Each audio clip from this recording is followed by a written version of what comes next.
Hello, language learners, welcome back. As you know, we have started a series of videos on the topic how to think in English language.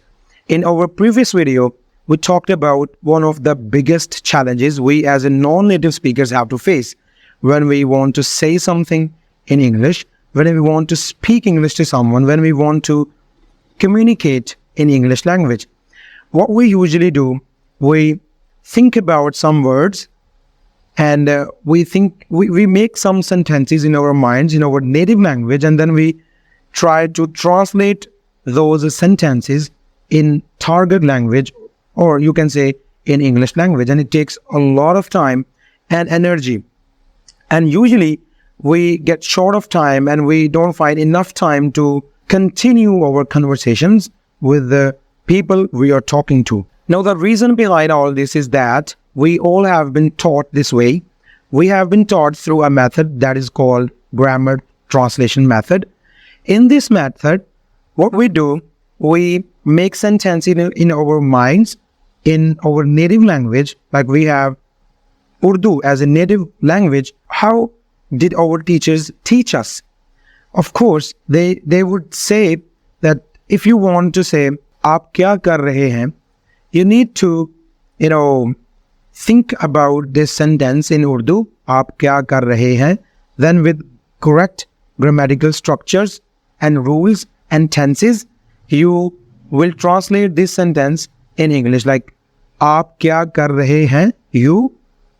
And if you want to make it interrogative, you need to put question word right in the beginning, like what will come at the initial position of the sentence. Now it will go like what, and then helping verb, after it are, and then you, and doing, first form plus ing, because it is a continuous sentence. So we need to think about every aspect of grammar whenever we want to say something in English.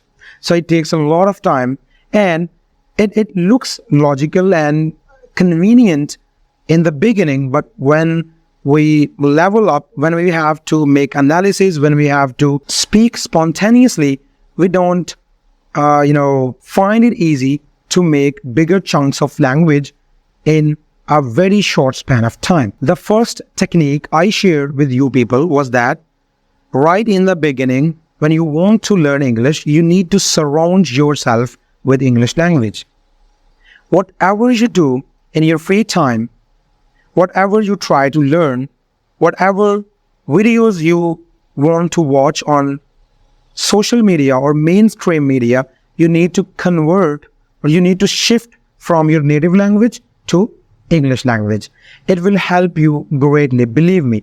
The second thing you need to do to think in English language is that you should start small and then you build up gradually.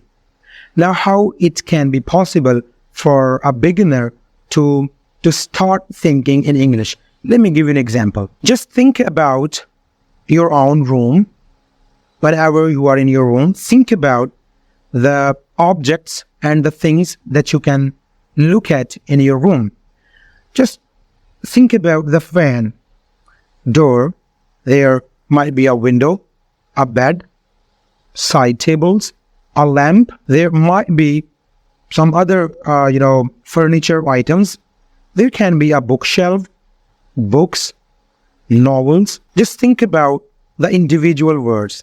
Let's say you are in a garden and you just start naming birds and plants and other items you find in the garden. Let me give you a real life example. Right now, I'm in front of a camera. There is a ring light. There is a tripod stand, or you can just call it a stand. There is a microphone. There are some lights, a fan, a carpet. There is a table. There is a computer system. And there is, of course, a door. Now you think about the individual words, and the next step, when you build it as a habit of naming things in English, it will really, make you confident, and it will force you to think about the things in English language. Now, the next step you should do is to think about the collocations. The collocations are actually 2 or 3 words that usually come together. Like if you thought about a stand, now you can think about a tripod stand, and a ring light, as I have mentioned it earlier.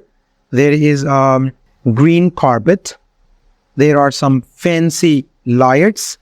There is a new fan and a glass door. Now you are combining 2 or 3 words to make phrases. When you do this, now it's time you jump to the bigger chunks of the language and you start thinking about the sentences.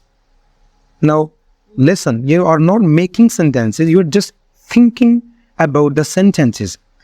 Now, when you think about the words, individual words, then phrases, and then the bigger chunks, now it's time to practice them.